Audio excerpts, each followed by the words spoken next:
No filter bowls are always something I've had heavy interest in, and actually on my channel you can see my past two iterations using this same bowl. But today I'm taking a different approach to a no filter bowl, and instead of having it wildly overgrown, kind of like how my past two iterations of this were, I want to make a more pleasing aquascape, and that's what I'm going to try and do today. So before getting on to the next part, I just want to go over kind of everything I have here right now.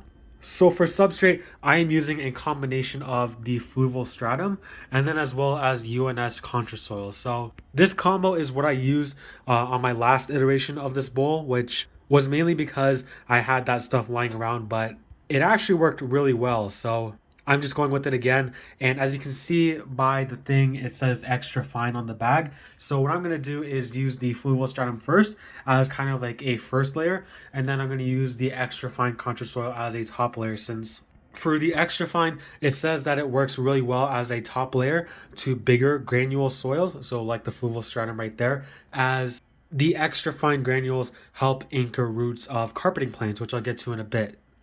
The bowl, of course, is 3.5 gallons, more so on the towards 4 gallons, but it's labeled as 3.5 gallons. I'll leave everything you see right here in the description below as well, in case you want to make the same thing as well. Since this bowl actually works really well for things like this, not only because it's actually 3.5 to 4 gallons, but because you can find it at any arts and craft store. For example, I got this at Michael's, and I'm pretty sure where a lot of people who make this same sort of thing actually get theirs as well.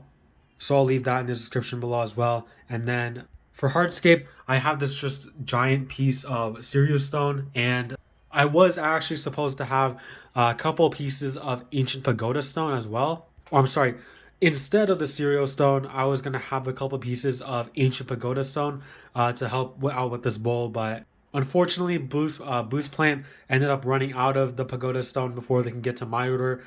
So that's why I just had to improvise and use this old Seriyu stone piece that was in my kind of collection slash storage. And then for the light, of course, which is arguably one of the more important needs of a no filter bowl, is this kind of clip on desk lamp. So this you can find off of Amazon, and this is also what I used in my last iteration of the no filter bowl, except, and this is a warning if you are using this lamp, it is not waterproof, since I had to get a new one because my old one, after I took down the bowl, I tried to put it on another tank, but because I didn't attach it really well, the light actually fell into the water and the water got in there. So the light still works, but everything is just kind of really glitchy, and then the light flashes from time to time, so it's really just not in the best state. But this light has 10 watts of power, and I'm sorry, not power, 10 watts of light. It has three different modes. This one is a mix of kind of yellow and white,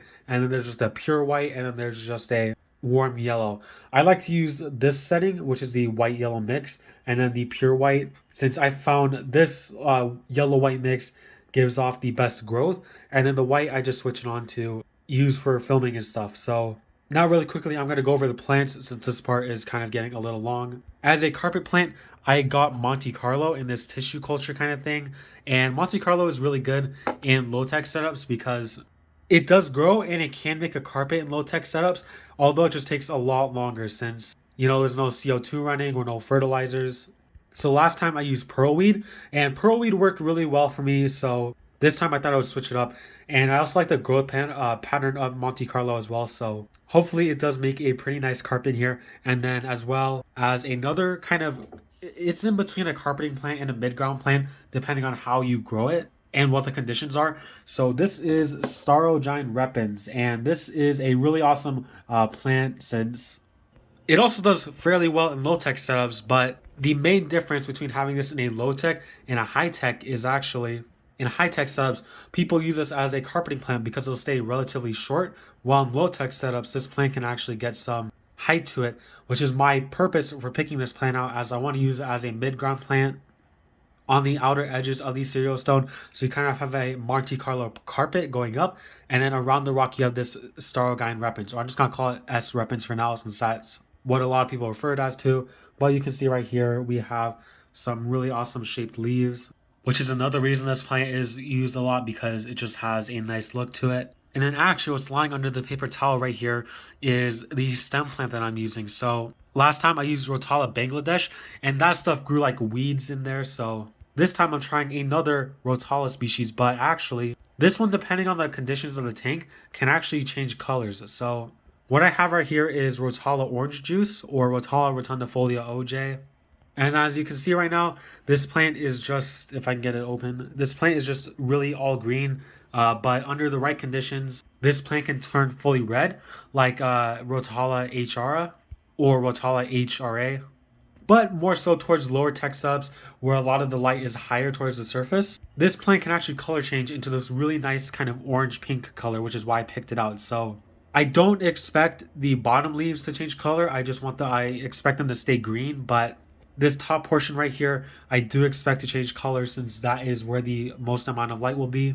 And I think it'll add a nice bit of contrast since the Monte Carlo and the S Repens are all green, you know, with the S Repens having some sort of red within the stems a tiny bit.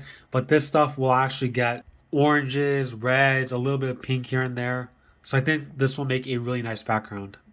So we're already reaching about 6 minutes with this segment. So I hope this gave you a really good breakdown of what I'm going to be using in this tank. So this tank is going to be, or I should say bowl. This bowl is all low tech.